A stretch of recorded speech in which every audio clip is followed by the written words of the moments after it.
Boa noite, a gente está começando mais uma da série de entrevistas da Antena Argenta e hoje a gente tem aqui a presença do professor e escritor Sérgio Miceli. Uma alegria muito grande. Eu vou fazer uma breve apresentação do currículo dele e, na sequência, a gente começa com a série de perguntas e respostas aí nesse ciclo de entrevistas que está sendo realizado na Antena Argenta. O Sérgio Miceli é sociólogo, professor da Universidade de São Paulo e membro da Academia Brasileira de Ciências. Foi responsável pelo fortalecimento da sociologia da cultura no âmbito acadêmico paulista e brasileiro, ao contrapor a hegemonia do escopo marxista, premissas da sociologia de Pierre Bourdieu. Defendeu seu doutorado na Escola de Estudos Avançados na França, com a tese Intelectuais e Classe Dirigente no Brasil, 1920-1945, concomitantemente defendida na Universidade de São Paulo e publicada em livro no Brasil em 79 e na França em 1981.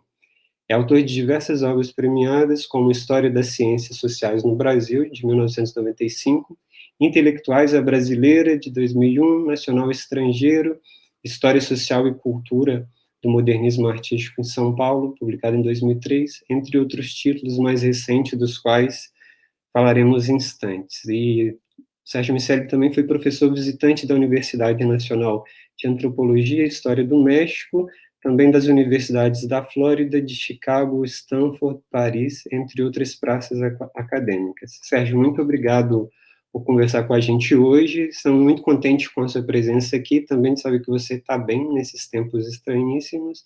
Seja muito bem-vindo às nossas sessões da Antena Argenta.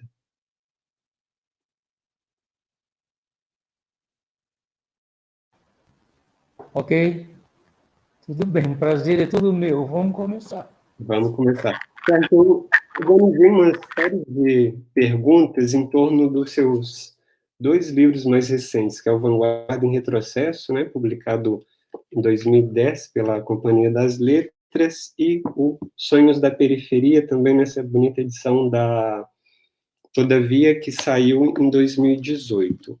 Até princípio, Sérgio, dos anos 2000, a sua obra era conhecida e debatida dentro e fora do Brasil, a propósito da formação do campo intelectual brasileiro, especialmente em vista dos arranjos políticos trazidos pelo Estado Novo, ocupando-se também da determinação de bens culturais e coleções estrangeiras na formação do imaginário nacional, bem como de prosopografias de ícones da cultura de massa, como Roberto Carlos, Hebe Camargo e até da torcida do Corinthians, da chamada democracia corintiana, entre outras ações conhecidas da sua parte no meio acadêmico e editorial. Daí por diante, então, veio a inflexão comparativa em torno das vanguardas brasileiras e argentinas. Parte da dilatação de sua produção, que hoje se estende do campo brasileiro ao campo latino-americano, está vinculada ao programa de História Intelectual da Universidade Nacional de Quilmes. Então, eu queria te perguntar, Sérgio, como se deu a nova fase da sua produção acadêmica e a aproximação com o grupo argentino, que por volta de 2010 publicou os volumes História Intelectual, História de los Intelectuales na América Latina, coordenado pelo Carlos Altamirano e pelo Jorge Meyers, obra coletiva na qual você é colaborador. Bom, então, vamos começar do início, rapidamente. Eu conheci a Beatriz Sarro quando eu estava ensinando na Universidade de Maryland. Houve lá, acho que foi por ocasião de um seminário, a gente se conheceu, e ela começou a me enviar números da revista e as publicações dela, e a gente construiu ali uma relação que não era muito próxima. Quando ia se iniciar esse programa de história intelectual em Quilmes, mais ou menos início dos anos 84, 83, talvez, que Imagens Negociadas eu acho que saiu em 86, e eu falei sobre Imagens Negociadas, mas antes de o livro ser publicado. Eles fizeram um seminário de lançamento do programa e ela me convidou para expor o livro que não tinha saído ainda sobre os retratos. Então, quer dizer, a minha ida a Quilmes, a primeira vez, foi no seminário inaugural do programa. Bom, passados uns anos, eles me convidaram se eu não queria fazer uma apresentação do Nacional Estrangeiro em 2003, que saiu o Nacional Estrangeiro. Logo que o livro saiu, eles me fizeram esse convite para ir a Buenos Aires fazer um seminário sobre o livro, uma discussão. Antes disso, eu tinha colaborado com o Carlos Altamirano num dicionário de termos culturais latino-americanos, e a gente também eu tinha um contato com ele. Então, eu fui a Buenos Aires nesse momento, para o Nacional Estrangeiro, e o Carlos me propôs se eu não queria conversar sobre a história dos intelectuais na América Latina. Bom, então ficou mais ou menos, fizemos 2 conversas amplas, e eu ficaria responsável pela parte brasileira, por montar a equipe brasileira, quer dizer, definir os assuntos com as pessoas, e o projeto demorou bastante tempo, na verdade, porque teve um seminário no Brasil, 2 seminários lá de discussão dos papers, dos rascunhos, foi amadurecendo aos poucos. E também a edição também foi um parto difícil, porque era uma editora nova e a coisa não foi muito rápida. Mas eu acho que o projeto foi muito bem sucedido, o grupo brasileiro gostou muito de participar, e um pouco depois que os livros saíram, o Carlos propôs a edição do meu ensaio sobre o Borges. Na verdade, de início, era uma edição do texto sobre o Borges e mais alguma coisa que eu tivesse escrito já sobre a Argentina. Então, o primeiro livro que saiu na Argentina, o equivalente ao Vanguardas em Retrocesso, o Vanguardas em Retrocesso tem algumas pequenas diferenças. Por exemplo, a edição brasileira, eu acho que tem um pós-fácil no artigo sobre o Mário de Andrade, que não tem na edição argentina. Tem algumas pequenas diferenças, mas, na base, são livros bastante próximos, com os mesmos artigos. Então, depois disso, depois de sair o Ensaios Porteños, fizeram um lançamento com todos os professores do programa, os estudantes, no Museu de História Nacional, em Buenos Aires. Foi um debate, foi muito bacana, e nós continuamos com a relação, eu participando de coisas lá e eles aqui. E aí, quando foi mais para frente um pouco, eu propus um 3º volume da história dos intelectuais, mais centrado nas memórias e autobiografias, que é esse volume que saiu pelo SESC no ano passado, chamado Retratos Latino-Americanos. Então, para isso também fizemos uma reunião em Buenos Aires, e aí ficou que a coordenação seria a minha com o Jorge Maias. Houve também vários seminários, discussão lá e aqui, na Ampox, etc. E acabou que o livro também teve uma carreira acidentada no Brasil, porque primeiro tentei pela EDUSP, e aí a coisa não funcionou, teve mudança de reitoria. Bom, acabamos que fizemos pelo SESC esse último volume. Então, antes desse livro sair, quando eu terminei Os Sonhos da Periferia, o Carlos Altamirano falou: por que você não publica Os Sonhos da Periferia aqui? Eu falei: bom, mas publicar por filmes já saiu um. Ele disse: não, eu vou fazer uma indicação para você, para o dono da Prometeu. Eu não conhecia o dono da Prometeu. E aí teve uma correspondência absolutamente rápida. Em uma carta, esse editor me escreveu dizendo que eu mandasse o original que ele ia traduzir, certo? eu fiquei super apreensivo no início, porque eu achei que eu não sabia, não vi contrato, não vi nada, e de repente tinha um tradutor que dizia que era sociólogo e começou a traduzir. E, para minha felicidade, a tradução era boa. Quer dizer, ele tinha dúvidas, mas a tradução era bastante razoável, e eu tive que... à medida que a coisa avançava, eu fui ficando mais tranquilizado. Então, a história, quer dizer, é uma história de colaboração e de parceria no estilo argentino, redundando em publicações, certo? Então, é um pouco, quer dizer, que eu acho que é o estilo argentino. Eles têm muito menos recursos que a gente e conseguem fazer das tripas coração, é notável. Aqui tem uma baba de dinheiro, certo? E é tudo muito mais complicado, em suma, é isso. Quer dizer, é uma relação que, vamos dizer assim, é do início dos anos 2000, através da Beatriz do Carmo. Agora nem me lembro mais se eles ainda estavam casados ou não, mas nesse seminário inaugural estavam todos juntos, e o meu texto sobre os retratos é o único que não saiu na Prismas, porque eu não quis que saísse sem os retratos, a reprodução dos retratos. E eles não tinham recurso na época para fazer isso, então foi o único do seminário que não saiu. Mas eu fiz uma longa apresentação do argumento do livro com os slides em Quilmes. É isso. Certo. Em 2002, então, aparece a Vanguarda do Retrocesso, publicado pela Companhia das Letras, 2014, Cultura e Sociedade, Brasil e Argentina, pela EDUSP, obra coletiva organizada com Heloísa Pontes, e 2018, mais recentemente, Sonhos da Periferia, Inteligência Argentina e Mecenato Privado, né, que saiu pela Todavia.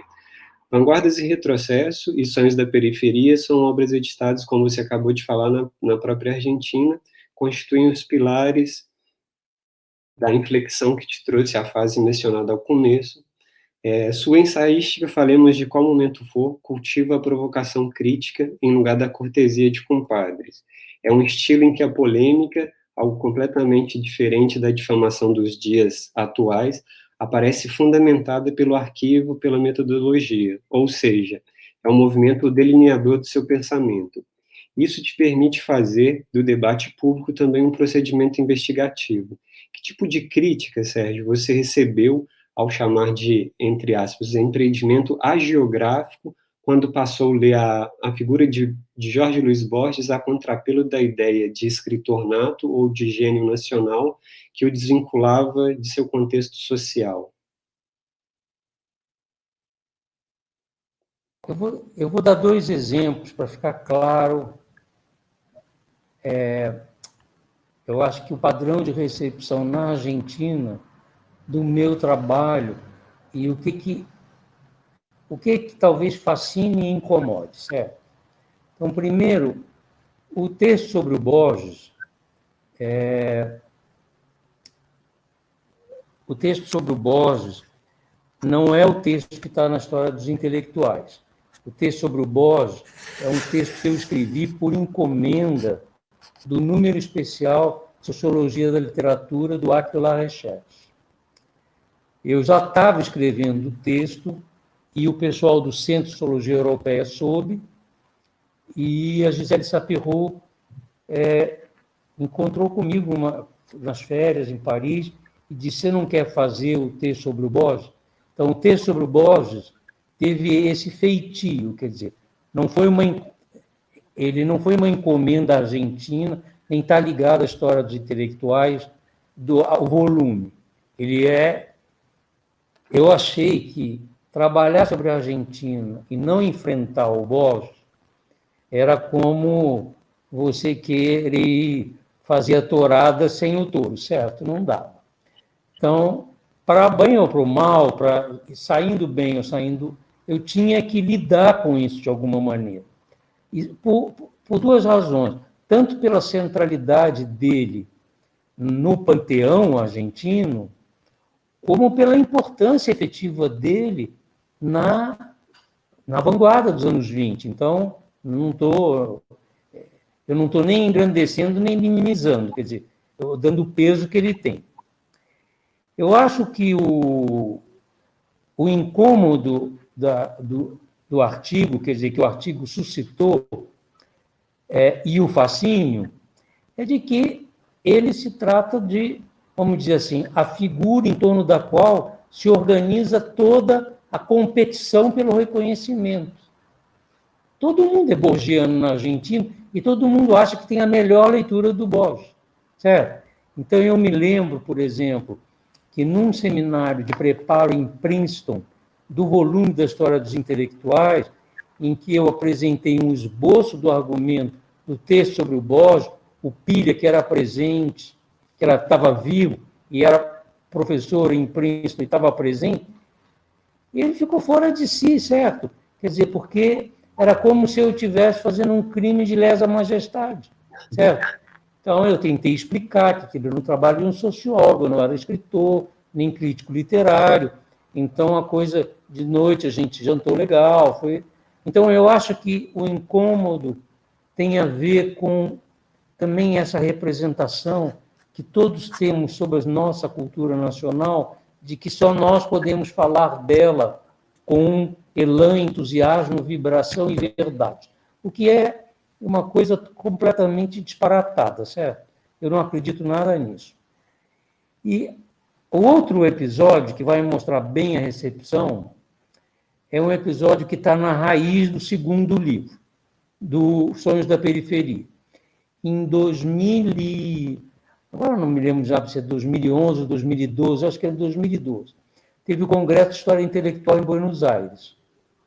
E a conferência de abertura era minha sobre a Revista Sul, onde eu apresentei o primeiro rascunho do ensaio, que depois, quer dizer, acrescido das notas, engordado, etc., aparece no livro. Bom, isso era um auditório, numa entidade, um colégio científico ali, numa calle no centro de Buenos Aires, estava lotado, acho que tinha 500 pessoas, certo? E a recepção foi como se fosse, certo, Roberto Carlos, certo? Quer dizer, era gente que gostou e a reação completamente escandalizada de como se podia lidar com a Revista Sul daquela maneira, certo? Então, ali eu tive mais a ideia clara, porque era muita gente, não? E era eu falei em espanhol para uma audiência que era a maioria de latino-americanos, tinha alguns brasileiros. Era a conferência de abertura de um evento que era muito importante. Eu acho que eu guardei muito esse negócio, que foi o dia que o Raul Perindong morreu. Então, também tinha esse comprimento de onda de emoção deles, eu acho. Certo? Quer dizer, ele morreu nos Estados Unidos, mas todos sabiam lá. Então, eu acho que não tem como você lidar com essas figuras sem você enfrentar os contenciosos e as lutas por legitimidade que elas permitem, certo? O que elas suscitam, que elas mobilizam. Então, no Brasil, não teve nada dessa reação, certo? Pelo contrário, as resenhas no Brasil eram dizendo o tempo todo, bom, os argentinos vão ficar chateados com esse tipo de trabalho. Então, é mais ou menos por aí, eu acho. Sérgio, você tinha falado sobre essa defesa da cultura nacional dentro dos próprios territórios acadêmicos nacionais, e eu queria te perguntar quais as disparidades elementares a propósito do comparatismo entre Argentina e Brasil te apareceram nesse comparatismo do período de vanguardas históricas? Bom, primeira coisa é que, vamos dizer assim, o argumento do trabalho comparativo foi se montando muito aos poucos, eu acho. Primeiro, porque eu passei anos e anos, desde 2001, quando eu estava em Stanford, até começar a escrever as primeiras coisas, lendo sobre história argentina, história literária, história econômica, história política, história social, peronismo. Quer dizer, eu tive que fazer uma iniciação para me habilitar no domínio de um universo de experiência histórica que tinha que encontrar um paralelo no período que eu conhecia o Brasil, quer dizer, nos anos 20 e 30, que eu tinha trabalhado.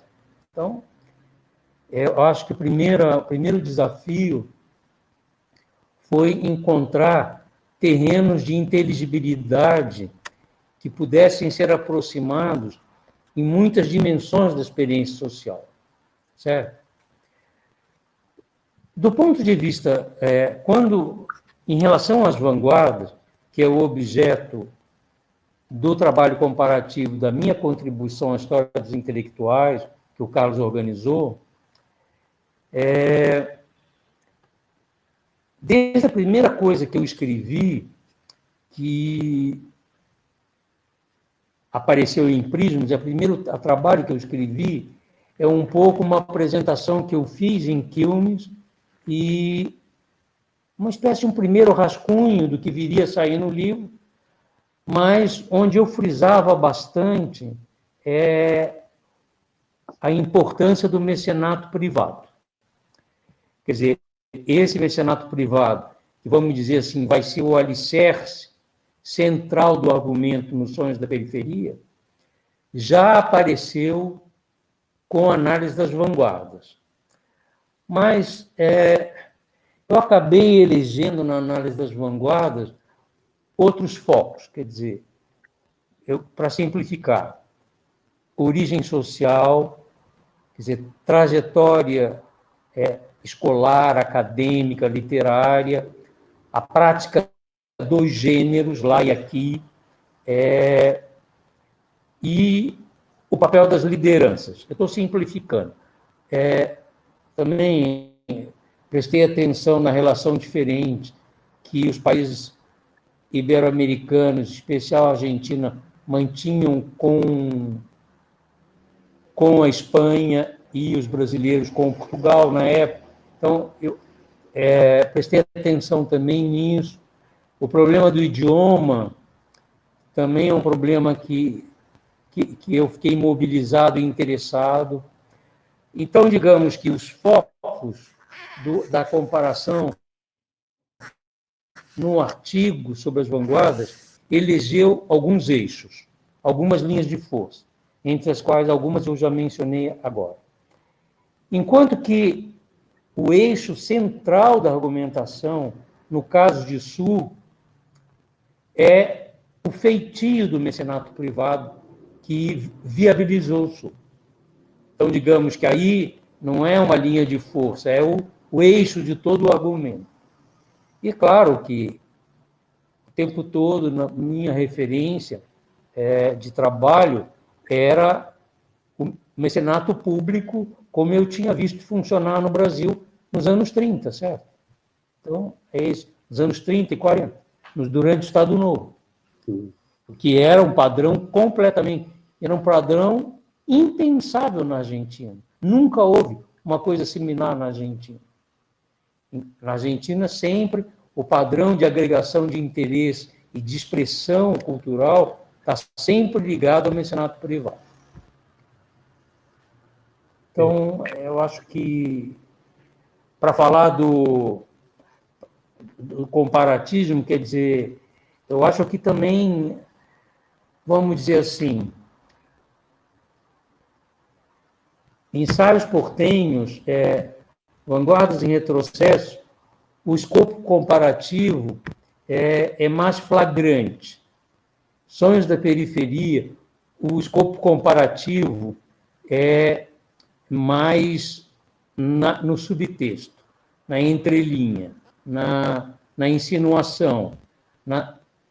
Eu estou sempre apelando em tom menor ao Brasil para falar da Argentina. Uma coisa assim. enquanto que no primeiro livro, não. Eu acho que no primeiro livro, as similitudes e as diferenças são confrontadas de uma maneira mais, quer dizer, mais direta, mais rasa. Sérgio, nesse processo comparativo, você estipulou que os projetos culturais levados a termo pelo Borges e pelo Mário de Andrade, por mais disruptivos que tenham sido, aparecem indissociáveis da posição oligárquica das famílias no espaço social, ou seja, o biscoito fino das vanguardas históricas apareceu tanto no Brasil quanto na Argentina, determinado pelas características das classes dirigentes. Como entender, então, o processo de tensão entre modernização estética das vanguardas em Borges e Mário e a manutenção da tradição morfológica conservadora das classes de que esses escritores se originam?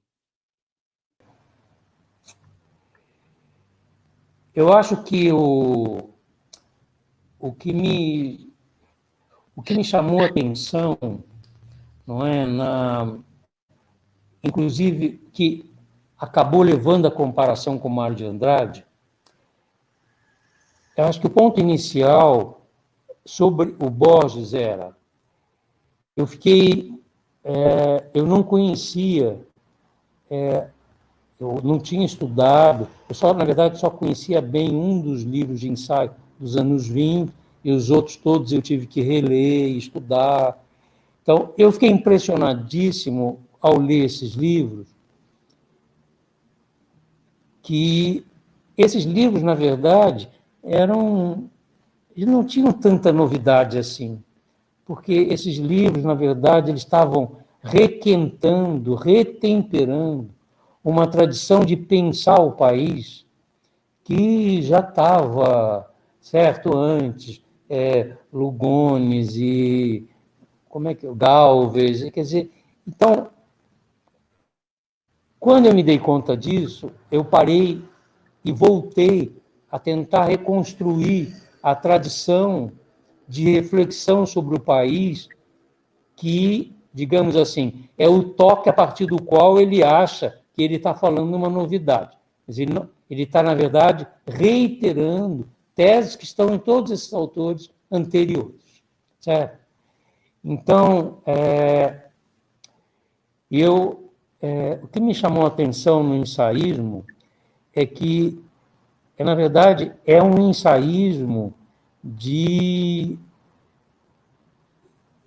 magoado, é um ensaísmo de queixoso, é um ensaísmo que diz: nós éramos assim, olha como nós estamos virando, o negócio não está bom. Então, eu estou simplificando, mas é por aí, certo? Então, eu pensei, a primeira coisa que eu pensei, eu digo, bom, vai ver isso se dá no ensaísmo, mas na poesia do período, ele vai fazer um movimento diferente. E aí, tanto o Fervor de Buenos Aires como o Luna de Enfrente, Fervor em especial, é a mesmo ramerrão, é a mesma pegada, é essa mesma nostalgia de um mundo que está ruindo, certo?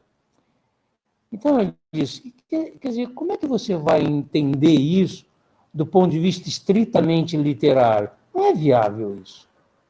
Dado o enlace desse senhor com o grupo dirigente onde ele nasceu e se criou, e como é que ele foi socializado, é preciso atinar com essa relação. Senão, como é que alguém vai ler um livro de ensaio de um rapazola, quer dizer, ambicioso, certo? Como se fosse uma obra pronta e fechada, que é uma coisa que torna o negócio ininteligível, certo? Talvez seja coisa de sociólogo, não, quer dizer, os críticos literários, muitos deles não acham que lendo os livros eles entendem tudo, então eu não consegui, certo? Eu achei que aquilo não era o suficiente.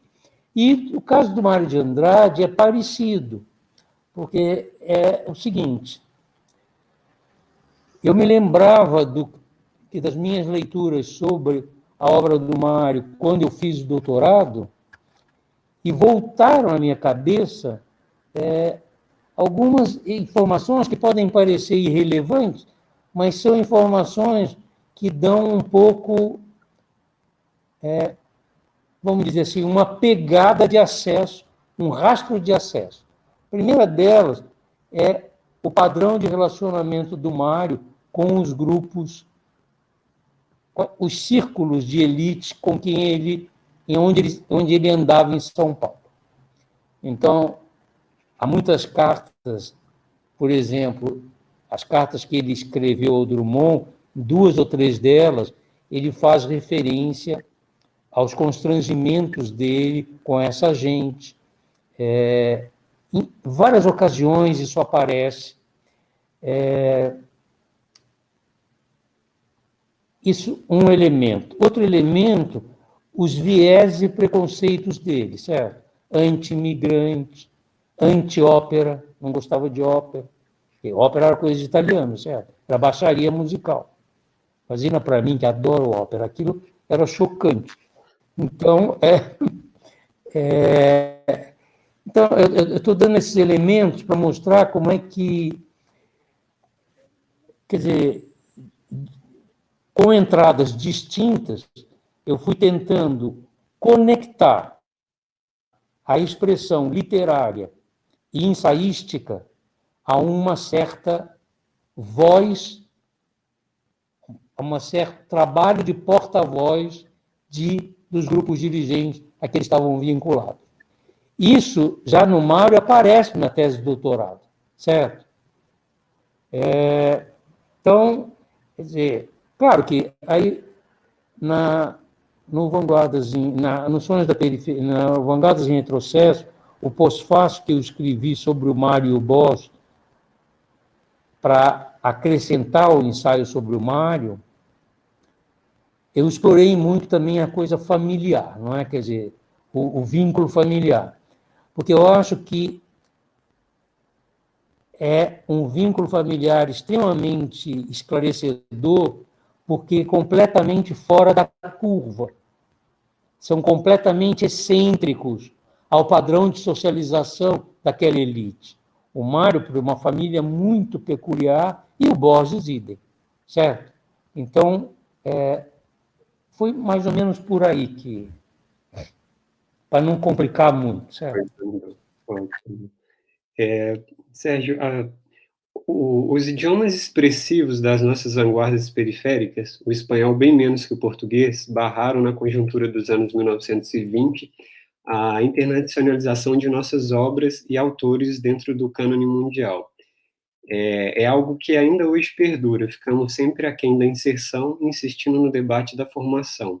Porém, como você mesmo alertou, tal obstáculo dilatou as margens da inventividade criativa frente à importação de modelos europeus. Quais casos, nesse sentido, da operação vanguardística te parecem mais chamativos? Essa propensão à linguagem experimental é um fator para o nosso isolamento no cânone mundial?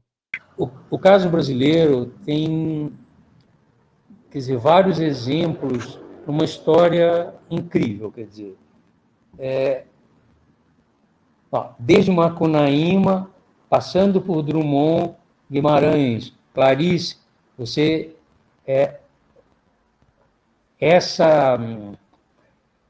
esse cabresto da língua funcionou a favor deles, eu acho, certo?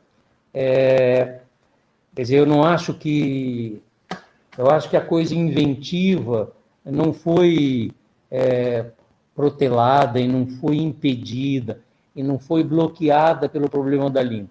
A língua bloqueou a repercussão internacional desses autores, mesmo do Machado. Quer dizer, a repercussão internacional se ampliou nos últimos 15 anos, certo? Então, no caso do espanhol, não só porque eu acho que a relação editorial entre as grandes praças comerciais latino-americanas, Cidade do México e Buenos Aires, com Madrid e as editoras espanholas, sempre foi muito intensa, Mas precisa lembrar que o Borges é o único autor latino-americano que está na Pleiade, certo? Então, digamos, embora eles não saibam ler em espanhol, embora tenham feito uma edição na Pleiade em espanhol, assentindo a todas as censuras que o Borges exerceu sobre a própria obra, por exemplo, todos os livros de poesia estão completamente descaracterizados em relação ao original, eu acho que a jurisdição do espanhol, o número de falantes, mesmo a presença do espanhol nos Estados Unidos, certo? Trouxe deu quer dizer, uma repercussão, uma pegada, numa dimensão que o Brasil não teve, porque o português, quer dizer, tem uma área de influência, quer dizer, não é que é restrita. Há muitos países de língua portuguesa, mas não existe o mesmo padrão intenso de circulação de livros, de ideias, de editoras, de pessoas, como eu acho que existiu sempre. Antes mesmo das vanguardas, já existia isso, certo? Daria, tudo isso são exemplos do que já César Valério, tudo isso, a intensidade dessa relação já vinha muito antes, eu acho. E no Brasil, a relação de Portugal com o Brasil foi sempre muito mais, eu acho que não teve tanto impacto na montagem do ideário da vanguarda brasileira, certo? Isso é a minha, eu acho, isso não só porque o Mário de Andrade queria se livrar de todos os portuguesismos, isso é a coisa, digamos assim, mais anedótica, mas eu não acho que, mesmo se nós pensarmos a repercussão Fernando Pessoa e da revista Presença no Brasil foi muito diferida no tempo e dependeu da presença no Brasil do Casais Monteiro, que começou a divulgar. Então, ninguém nessa geração conheceu o Fernando Pessoa, certo? Então, eu acho que isso não acontecia em Buenos Aires, na Cidade do México. Todo mundo estava vinculado ao que se passava na Espanha e atento. Quer dizer, o próprio ultraísmo borgiano é uma reação a esses interlocutores espanhóis, não? E se você vai ler o ensaísmo dele, você percebe a presença de todos os ensaístas conservadores e reacionários da Espanha do final do século, certo? Namuno, Baroja, essa gente toda. Então, eu acho que eu nunca desenvolvi muito ponto, só falei assim pela tangente, mas eu acho que é um ponto importante, certo? Sobretudo numa conjuntura como a atual, em que há crescente peso dessa população falante do espanhol no mundo inteiro. E do português também. E uma diminuição dos falantes de francês, por exemplo. Sobre a questão da autonomia poética latino-americana nos anos 1920 e 1930. Você diz, e aqui eu cito dos Sonhos da Periferia, que a atividade literária só pode germinar o abrigo das benesses e proteções concedidas pelos grupos detentores do poder econômico e político, acoplados à prestação de serviços burocráticos simbólicos. É o que você define como cabresto intelectual. Por que razão, nesse contexto, a literatura não consegue fundar, por sua própria materialidade, os canais de circulação na esfera pública? E quando passa a haver condições materiais para que surja uma indústria cultural com mais procura em relação às classes dirigentes?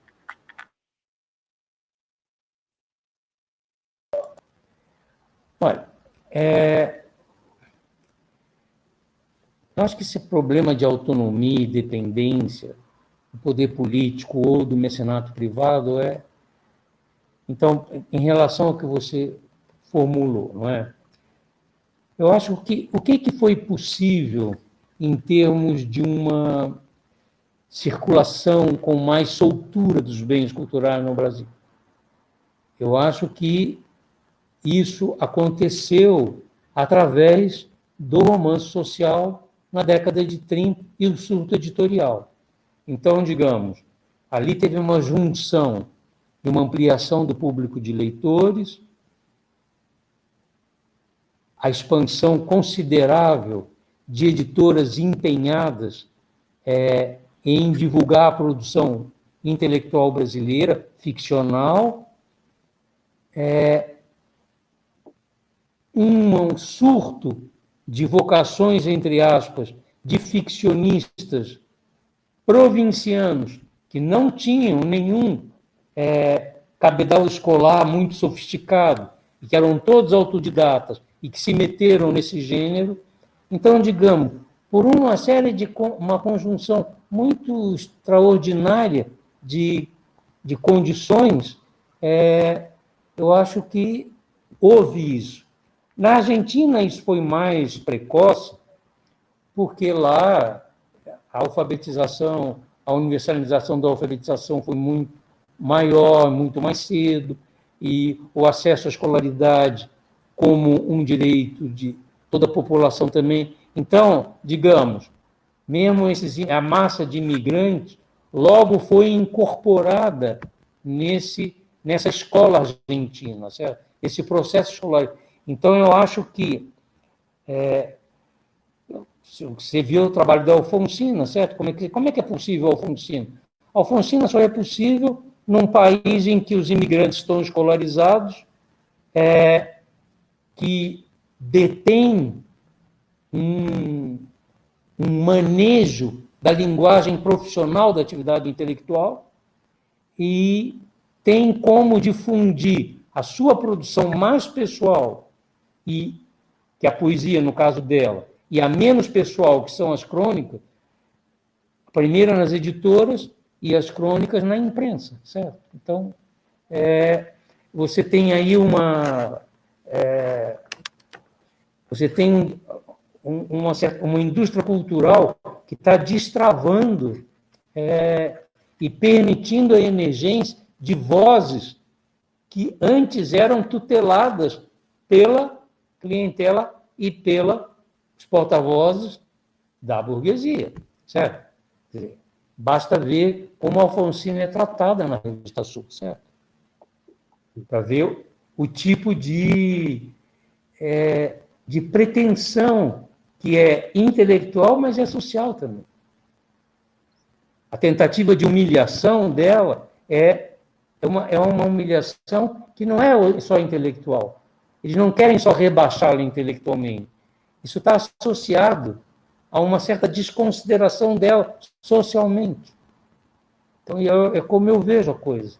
Então, eu acho que lá foi mais cedo, aqui foi um pouco mais tardio, e foi possível nas condições de relativa autonomia em que tudo isso que eu estou falando aconteceu, certo?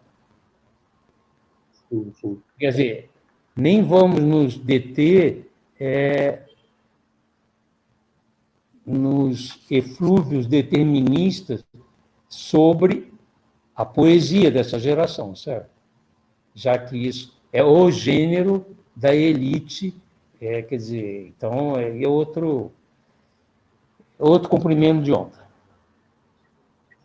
Sérgio, você tinha mencionado anteriormente essa distinção entre o mecenato privado e o mecenato público, no caso brasileiro e no caso argentino, que vai fazer essa diferenciação da sua análise aí nos anos 30, né? E isso aparece como singularidades que permitem analisar o entrave da autonomia e as possibilidades da circulação desses bens culturais. Você já falou sobre isso nos seus livros, mas algumas pessoas que vão ver essa entrevista não conhecem. Eu queria te perguntar um pouco sobre essa distinção observada dentro das suas análises para o caso argentino e brasileiro, nesse sentido mecenato privado e público. Vou te lembrar para ligar o microfone para gravar aqui. Bom, na verdade, eu comecei a me dar conta dessa diferença quando eu prestei um pouco atenção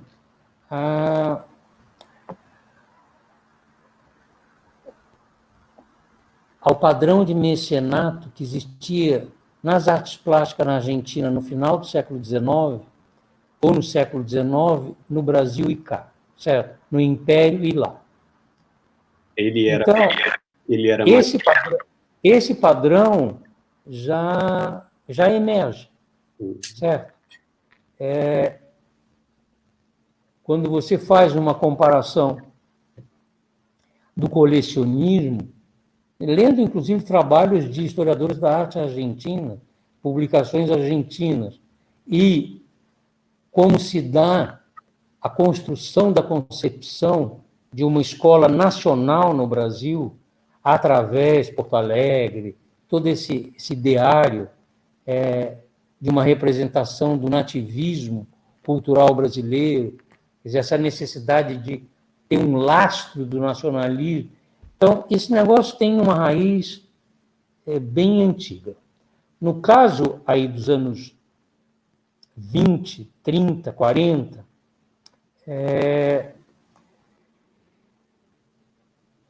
eu acho assim que o Brasil teve 2 tempos,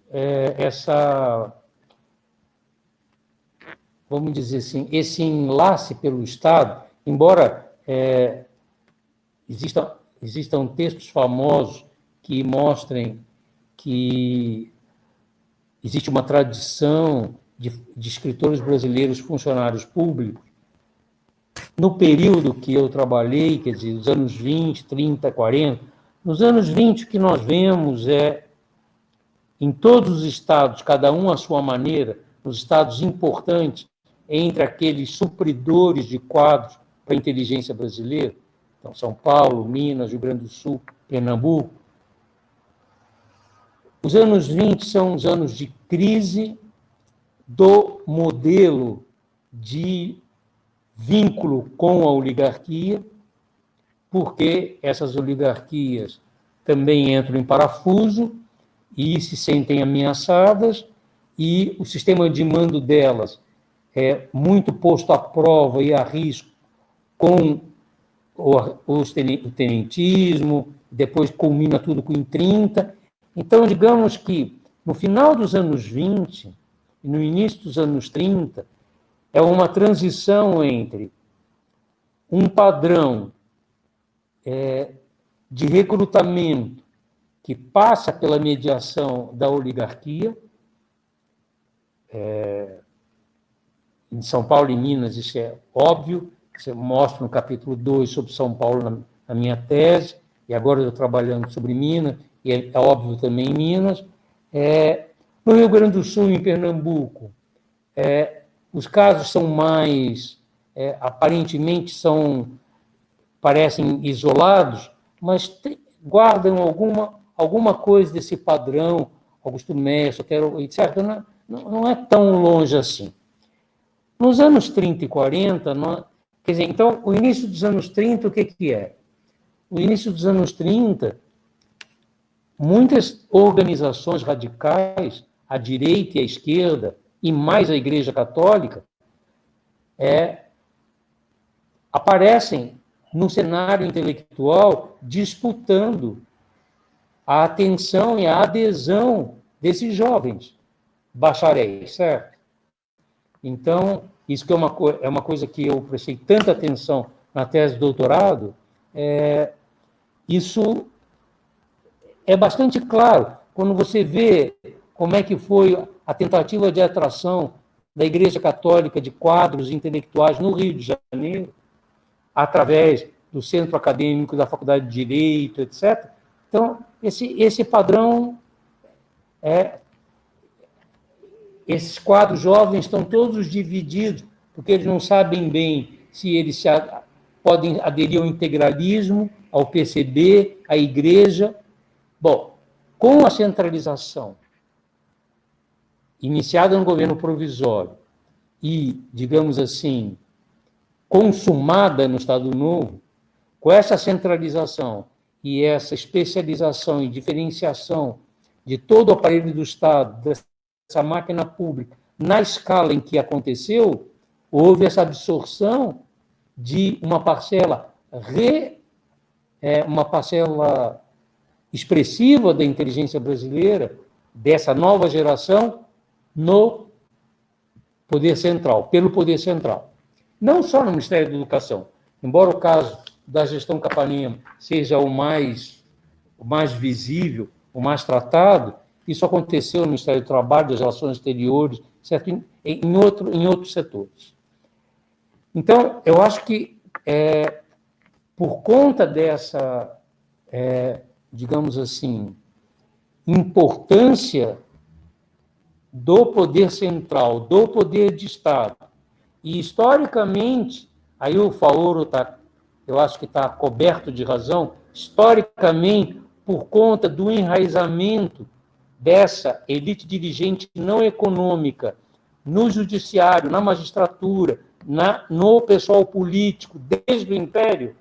Então, o que o Estado Novo fez foi, quer dizer, de uma certa forma, ampliar o contingente, criando carreiras novas que atraíram esses intelectuais, que antes já estavam indo para a magistratura, para o magistério superior, para a diplomacia. Isso não dependeu do Estado Novo, isso já acontecia antes.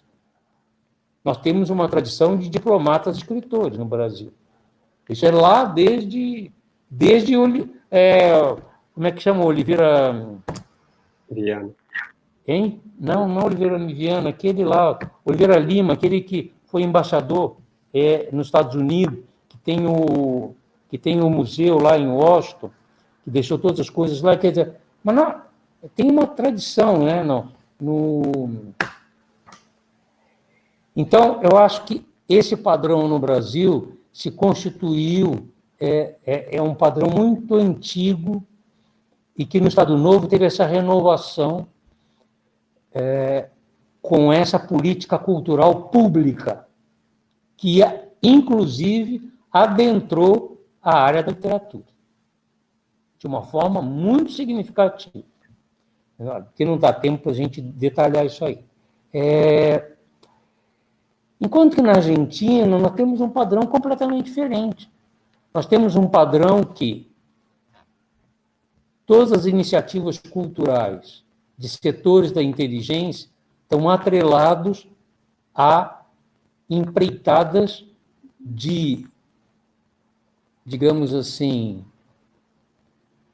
dublês de burgueses com intelectuais, ou mecenas privados improvisados como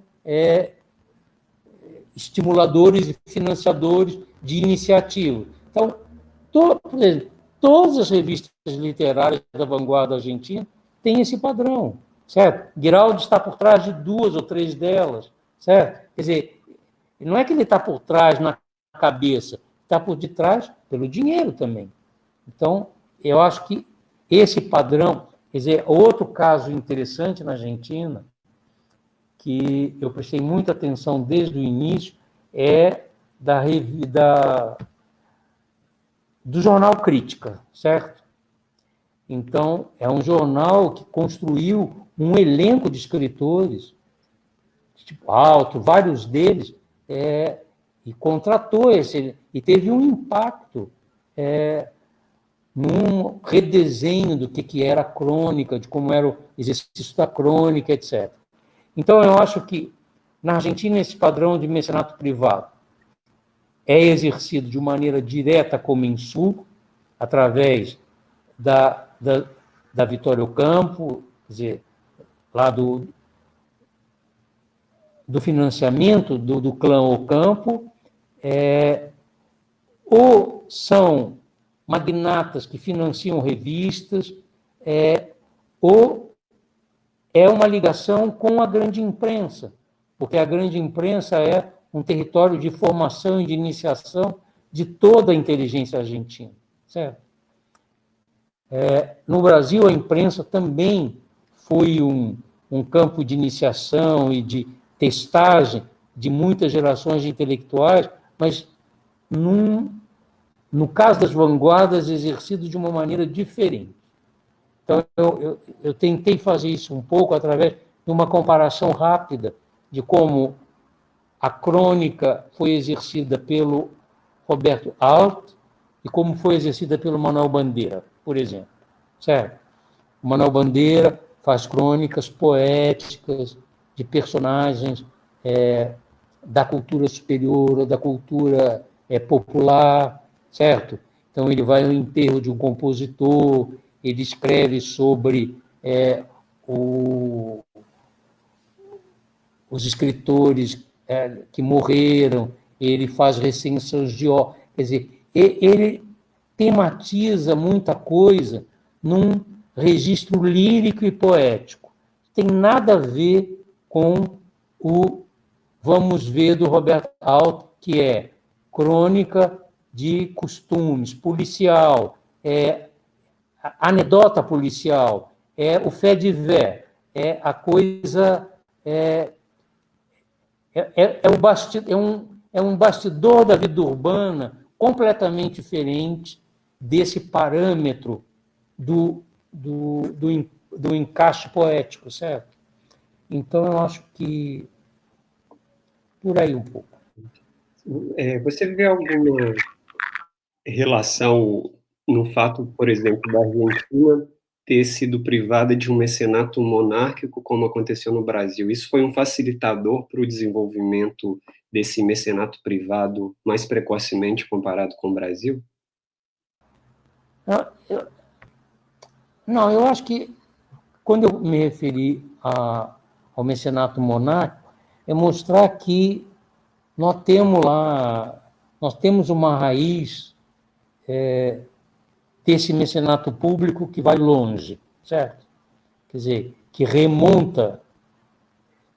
Basta uma coisa chocante contrastar a produção plástica acadêmica argentina e brasileira. A brasileira é impressionante.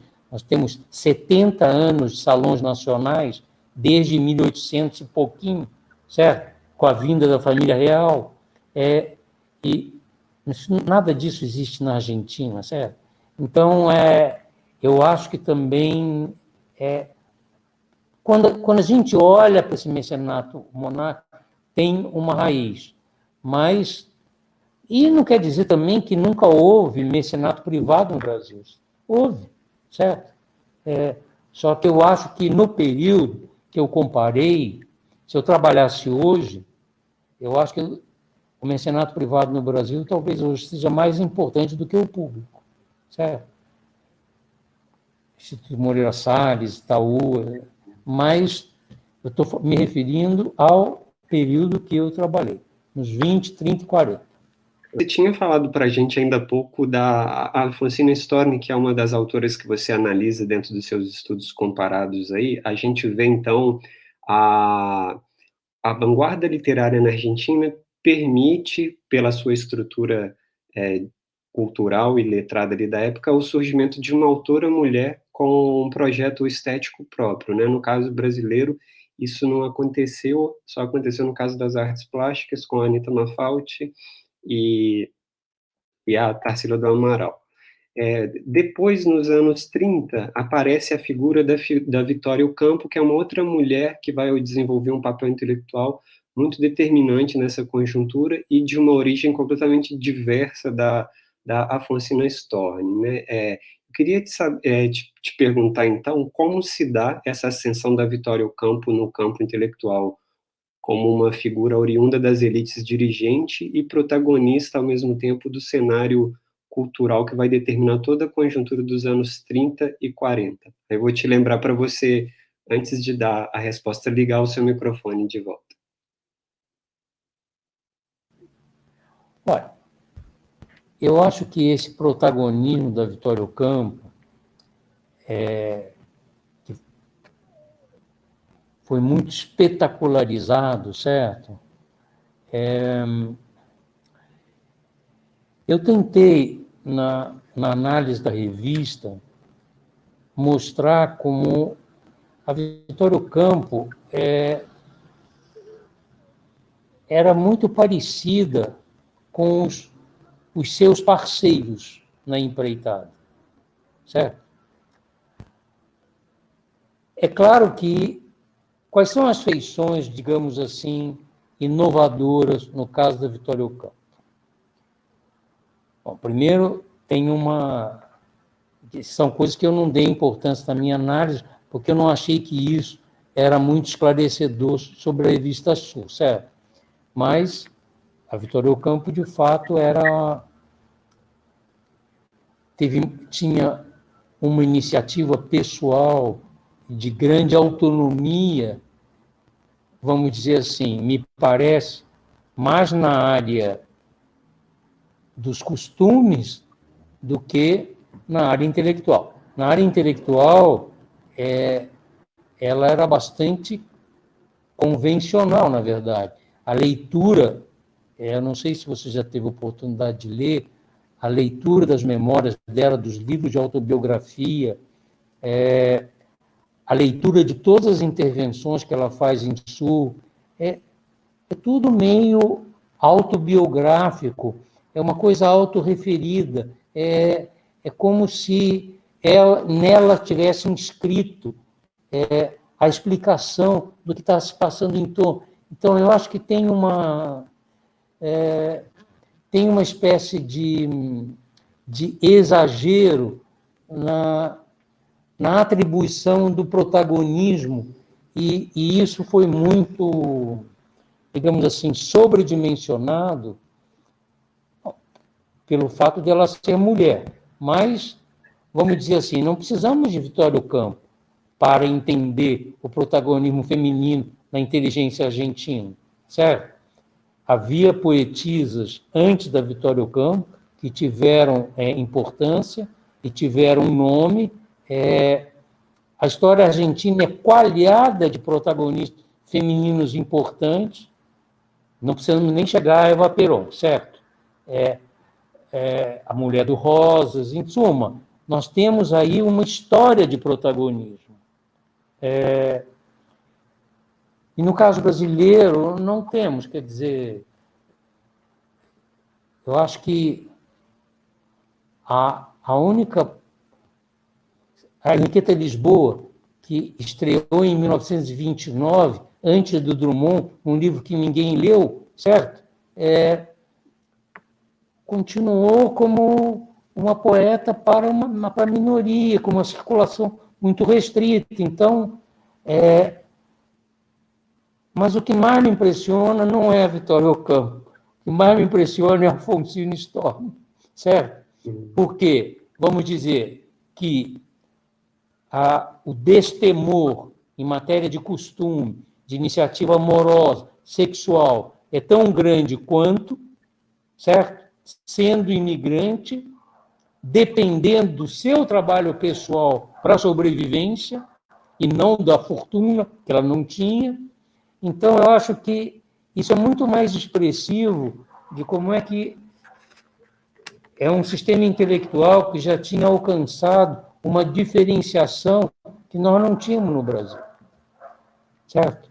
Você pega, agora lembrei de outro, você pega a trajetória da Lúcia Miguel Pereira. Certo? Quer dizer, é uma trajetória muito dependente da trajetória do marido, Otávio Tarquínio, certo? É uma coisa muito emparelhada com ele, emparelhada com a coisa católica. Então, eu me impressionei muito com a Alfonsina, porque assim, eu não estou querendo dar nota na poesia da Alfonsina, se é boa, se é má. Eu estou querendo falar de que, nesse padrão que o mecenato privado propiciou, ela é uma figura que apareceu com a sua margem de independência. Certo? Sérgio, em vista da pergunta anterior, como surge e que peso simbólico vai ter esse projeto da revista Sur na Argentina nos anos 30? Eu tinha pensado nisso, olha. Hum. Eu acho que primeiro é preciso situar Sur em termos do momento histórico. Eu acho que Sur tem um feitio até o início da Guerra Civil Espanhola. O estouro da Guerra Civil Espanhola, a divisão nos quadros da militância intelectual na Europa e na América Latina, de posicionamento político em relação a Franco, aos nacionalistas, à igreja. Eu acho que esse momento é chave, porque esse momento significou também o início do exílio de um contingente expressivo de intelectuais, poetas espanhóis na América Latina. Então, eu acho que Sur se inicia como o projeto de uma revista de elite. Você lê os 2 primeiros anos de Sur, você tem anúncios de pianos de cauda, de coleções de arte, de marchands de tableau,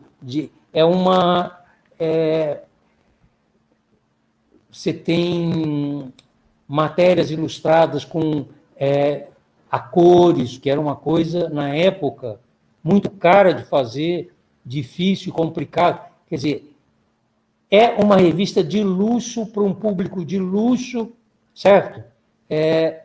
Que tem um projeto completamente eurocêntrico, a meu ver, completamente europeizado.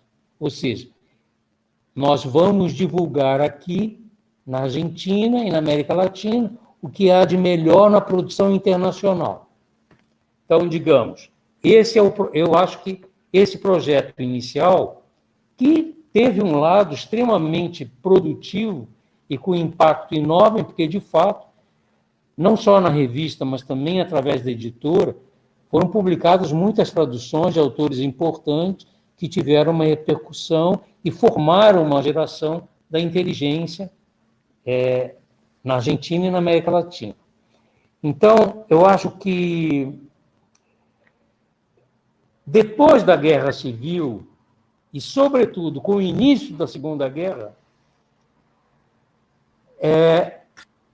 a coisa começa a se tornar difícil de manejar, porque esse apoliticismo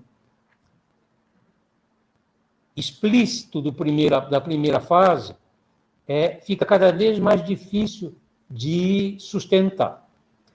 Então, digamos que a revista começa a ficar assediada por uma série de demandas e de pleitos para que haja uma manifestação política em relação à perseguição aos intelectuais na Itália e na Espanha, certo?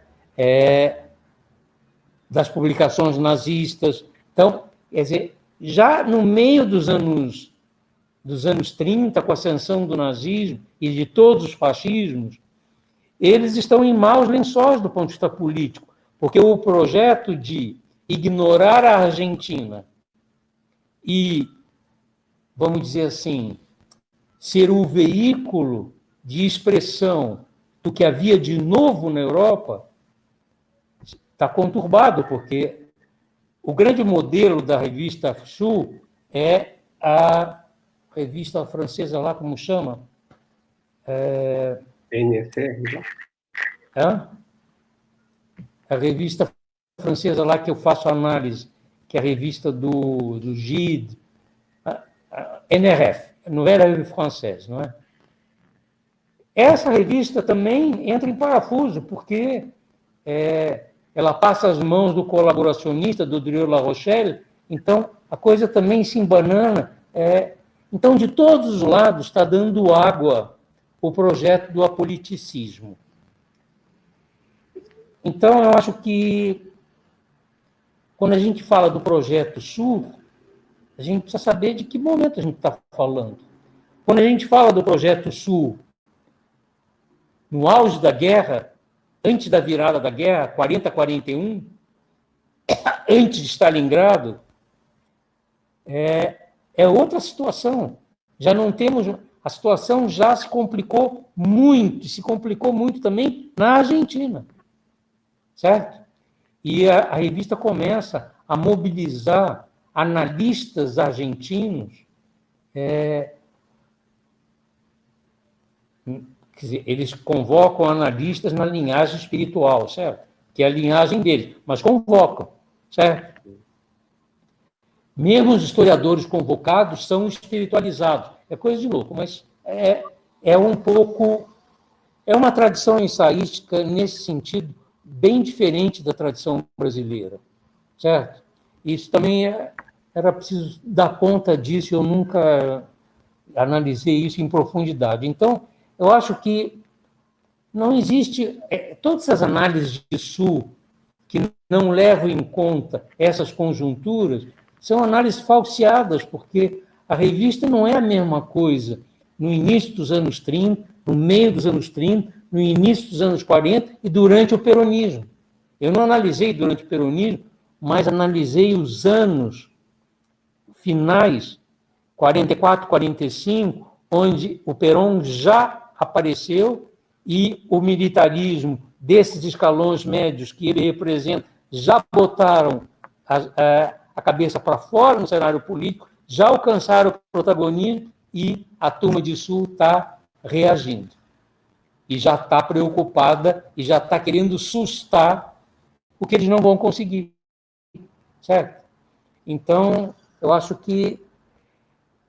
Eu vou te falar sinceramente, eu comecei a ler sem dar muita atenção a essa dimensão, porque não existia a dimensão política na revista. Então eu digo, tá bom, é uma revista de cultura, vamos tentar entender assim.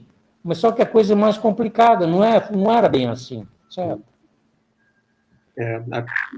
A gente não controla completamente, quer dizer, eles não conseguiram controlar o projeto nos trilhos que eles definiram. A gente poderia falar, então, de pelo menos duas fases no internacionalismo de Sur, né? Um primeiro, é isso que você falou, do internacionalismo que procura fazer circular os bens da cultura metropolitana na Argentina, e depois uma virada para contextualizar essa condição política diante do fascismo em ascensão continental nesse período, né? Como, Sérgio, em 42, a revista Sur publica um número inteiramente dedicado à literatura brasileira, que você estudou também com muito foco ali, e que também dá ascensão a essas artes pictóricas, né? Como que, no caso, como que o Brasil aparece nesse contexto da revista Sur ali, que até então estava muito preocupada mais com o mundo europeu do que com o mundo, com a América lusitana, no caso Brasil, ali? Como que seria esse contexto de inserção do Brasil nessa perspectiva?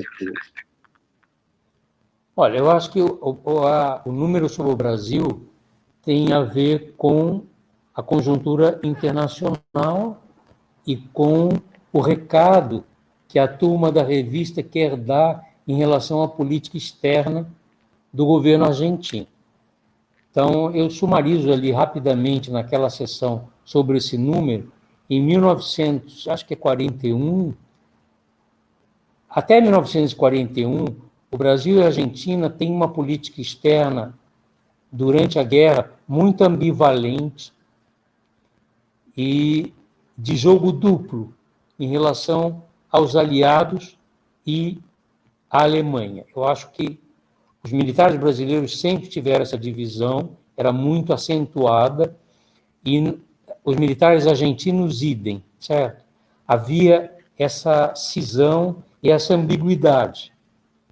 Em 1941, assediado por pressões internacionais, quer dizer, uma história longa que não dá aqui para sumarizar, o Vargas retifica a posição do Brasil e faz uma declaração de alinhamento com as forças antinazistas. No encontro em que acontece essa declaração, o embaixador argentino é obrigado, pelo governo argentino, a voltar para Buenos Aires para não assinar a declaração brasileira, certo? E, desde o início da guerra, Sul estava completamente alinhada com a posição antinazista, isso é verdade. Anti-Hitler, pró-aliados, há um número, quando teve a invasão lá de... Como é aquelas bases americanas lá? Do Japão, Pearl Harbor? Hã? No Japão ou não? Na Europa? As bases americanas lá perto do Japão, como é que é? Pearl Harbor. Isso, quando teve Pearl Harbor, também existe um número em que há uma matéria longa sobre Pearl Harbor, de alinhamento. Então, a revista sempre teve uma linha internacionalista, pró-aliado, muito diferente do governo argentino.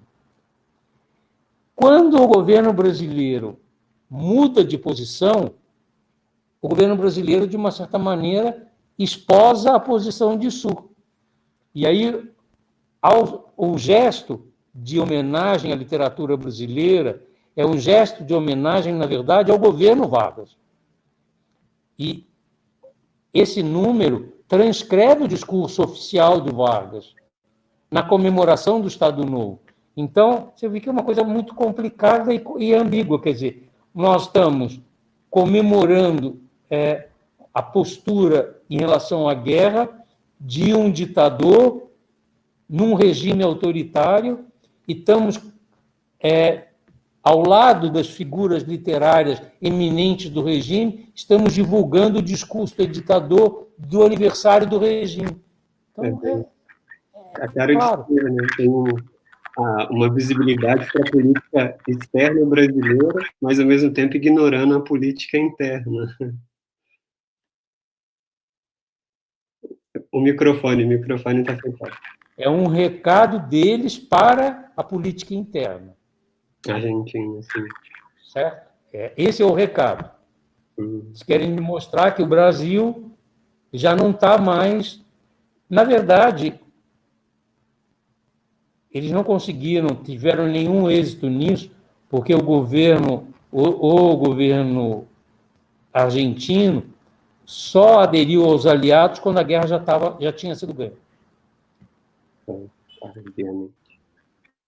Sérgio, retomando um pouco a questão do mecenato privado e mecenato público que você aciona para diferenciar os campos intelectuais da Argentina e do Brasil nos anos 20, 30 e 40 também, você fala a respeito de como isso determina dois regimes miméticos e narrativos diferentes no Brasil e na Argentina. Não pelo lado argentino, você fala que isso vai desenvolver, o mecenato privado vai desenvolver uma supremacia da literatura caudatária da impregnação dos gêneros e convenções oriundos da indústria cultural, cinema, novela policial, conto fantástico, e pelo lado brasileiro, os prosadores do romance social se deixam ver, segundo a sua análise, cativo dos retratos sociológicos do país traçado ao longo da década de 30 por Gilberto Freire, Caio Prado Júnior e Sérgio Buarque de Holanda.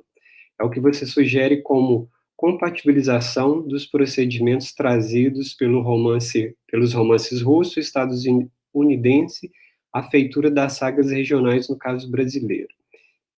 Como relato de histórias do declínio material da política oligárquica de onde esses escritores do romance social precediam. Eu queria te ouvir falar a respeito dessa diferença causada pelo mecenato privado e mecenato público nos projetos miméticos e narrativos da produção do campo intelectual e literário na Argentina durante os anos 30.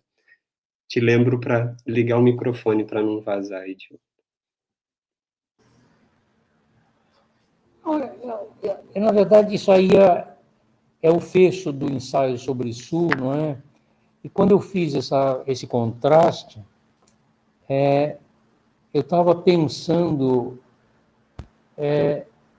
em tentar entender qual era a forma, as formas de inspiração da ficção, do início da ficção do Borges, não é? Na parceria com o Bioy Casares. Então, eu, na verdade, prestei atenção tanto aos contos, não é? Que ele começou a publicar na revista, que só saiu em livro depois, como eu também prestei muita atenção na produção ensaística dele e na produção dele como crítico de cinema na revista, que ele tem uma produção de artigos impressionantes sobre cinema na revista, e onde não é só análise de filmes, é também uma postura reflexiva extremamente rica, interessante, e que você percebe que não é só que ele curte o cinema e está querendo se inspirar no cinema, ele também está pensando no cinema como uma estética, uma poética, uma forma de narrativa. Então, tem textos notáveis, tem um texto notável sobre dublagem. Então, eu disse, bom, se eu analisar esses contos, a única maneira de entender esses contos é entender esses contos através dessas matrizes narrativas que ele está tentando recapear com uma temática argentina. Ele está infundindo uma matriz ficcional, quer dizer, lastreada nos estereótipos da indústria cultural, ele está infundindo uma tipologia de personagens, de fisionomias, de atitudes, de, digamos assim, estereótipos argentinos. Né? Então, isso é absolutamente claro. Eu, na verdade, faço análise de um conto com mais detalhe, e aí eu quis fechar mostrando que, enquanto e o Borges estava inaugurando, digamos assim, essa que você chama aqui de ficção autotélica, não é? Quer dizer, uma ficção que se contenta em mirar a si própria, quer dizer, como que cancelando a gênese, as raízes, a inspiração, nada disso tem muita importância. Quer dizer, como se nada disso tivesse muita importância. Eu pensei, bom, enquanto eles estavam fazendo isso, o que se produzia como ficção no Brasil? Nós não tínhamos isso aí. Quer dizer, a geração argentina, também estava lendo os russos e os americanos, certo? Só que eles mediaram essa introjeção do material expressivo via indústria cultural. E os brasileiros não. Os brasileiros introjetaram esses modelos ficcionais reconhecidos e legítimos, Tolstói, Chekhov, e os americanos da época, não é? Quer dizer, John dos Passos, Caldwell, etc., eles incorporaram como? Eles incorporaram pela lente do ensaísmo, que era o furor no Brasil da época. Quer dizer, esse ensaísmo que mostrava um pouco os lineamentos estruturais da formação social brasileira. Quer dizer, vamos dizer, em Sul não tinha isso. Em Sul tinha aqueles aloprados que faziam aquelas reconstruções imaginárias do que é o ser argentino, certo? Então, que também eu analiso no texto. através como é que chama lá o romancista? Eu estou ruim de coisa. Eduardo Machado. Magé, é isso. Então, Magé é bem o representativo desse ensaísmo, digamos assim, não é só espiritualizado, é um ensaísmo completamente divorciado de qualquer elemento de análise empírica da sociedade real, certo? Então é uma coisa chocante, mas isso está em Sul desde o número 1 até os anos 40, continua tendo esse tipo de coisa. Certo? É isso. Corre na boca pequena pelos corredores da Universidade de São Paulo que você está trabalhando no novo livro destinado à obra de Carlos Drummond de Andrade. O boato procede e você poderia antecipar algo dessa pesquisa e escrita atual para a gente? De fato. Sérgio, volta que o microfone está fechado. Abre e recomeça do princípio aí a resposta. Você estava se referindo ao trabalho sobre os mineiros, não é? Isso. Então, quer dizer, claro que eu quero fazer, eu estou tentando montar um livro, eu já escrevi um rascunho do capítulo inicial sobre o grupo, o núcleo do modernismo mineiro, que é o Grupo Estrela. Eu já escrevi um manuscrito desse capítulo. É claro que o Drummond vai ter um protagonismo no livro e eu vou fazer uma análise das obras do Drummond do período. Mas, vamos dizer assim, eu estou menos preocupado em fazer... Não é uma coisa biográfica sobre o Drummond, é um retrato coletivo do grupo, onde os escritores são tão importantes quanto os políticos, onde a experiência política dos escritores é tão importante ou mais do que a experiência literária. Então, é uma espécie de politização à outrance do modernismo mineiro, que sempre se quis tão espiritual. Tá certo. Mas não, eu já li bastante, eu já comecei a redigir, mas eu acho que tem mais de 1 ano e meio, porque todavia publicaria no contexto do negócio dos trabalhos sobre a comemoração dos 100 anos do modernismo em 22, certo? Uhum. Em 1922. Então ainda tem um tempo para acabar o livro. Ainda falta bastante. Que bom, a gente aguarda com muita expectativa, então, 2022. Já tem um título mais ou menos esgotado? Esse título ainda está esperando o trabalho ganhar corpo para nomear ele? Não tem o título. É sobre o modernismo mineiro, um retrato coletivo, mas eu não tenho título, não. Nem pensei no título, na verdade. Não é que eu estou querendo esconder de você nada. Não, claro, está em processo de título, mas a gente espera com expectativa para 2022 essa... Isso. O que você falou? Não, eu te disse que as minhas perguntas foram já contempladas. Se você quiser falar algo ainda... Não, eu tinha te dito que as perguntas foram contempladas por aqui. Eu te agradeço muito a presença e a paciência pelos transtornos tecnológicos nessas plataformas. E se você quiser falar mais alguma coisa, fique à vontade, mas aqui eu sempre preparado para te perguntar, era isso. Ok, eu também. Bom, foi um prazer falar com você.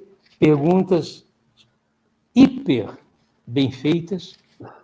Revelo assim um domínio do material que até o autor duvida.